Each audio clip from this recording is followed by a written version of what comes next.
Rings of Power is tackling the sticky moral conundrum of orcs in Middle-earth. Explain yourself. Before we talk about the problem with orcs, be sure to hit that subscribe button so you never miss the latest fantasy and tabletop news. In the most recent episode of Rings of Power, Adar was confirmed to be one of the first orcs, that is, elves corrupted by Morgoth during the First Age.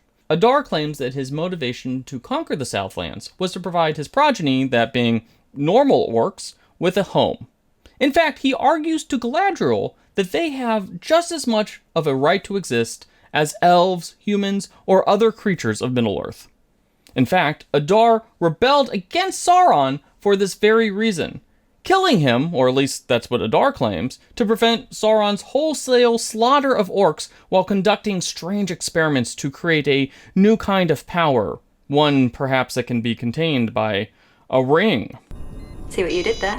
Adar is seemingly touching on a moral and ethical issue that Tolkien himself struggled with while writing about Middle-earth, namely whether orcs are inherently evil or whether they possess true sentience and individuality at all, and thus are able to make their own decisions of good and evil. We never meet a good orc in Middle-earth, at least not in The Hobbit and Lord of the Rings, but we do meet orcs with names, personalities, and even a sort of sense of right and wrong, albeit a twisted version of it.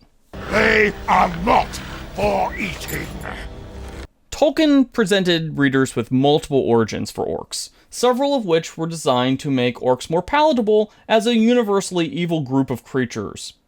In every origin, orcs were created by Morgoth, but their origins ranged from being morphed beasts to creatures created out of slime and mud, to elves corrupted and tortured by evil magic. Now, if orcs are simply facsimiles of sentient beings, then the heroes of Middle-earth can go about slaughtering them without any moral issue.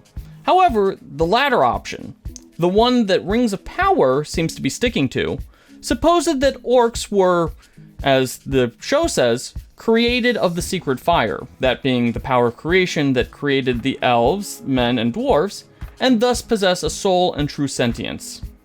If orcs possess soul and free will, then it stands to reason that not every orc is necessarily evil, and thus Galadriel's stated plan to wipe out every orc in Middle-earth is just, well, wrong. Jeez, Morty, purge it down a little. Keep in mind that one of the main themes of Lord of the Rings is the sharp contrast between good and evil, and that orcs themselves are meant to be a perversion of the near-perfect elves who are always on the side of good.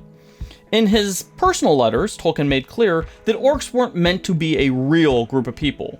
Orcs, according to Tolkien, exist on both sides of a conflict, even one like World War II, along with truly good people.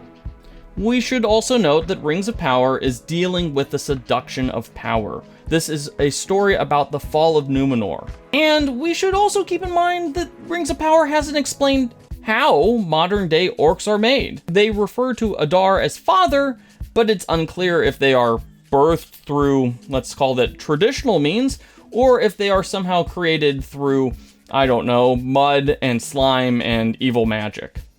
And it's also certainly possible that Adar is lying through his teeth. He's not exactly a sympathetic character thus far, and we know that he didn't actually kill Sauron. Anyways, it will be interesting to see how Rings of Power tackles this very fraught issue in the coming seasons. My personal hope is that we'll see Galadriel team up with Mork the Orc next season to get a better insight as to what orcs do when they're not working for evil warlords. Job's done.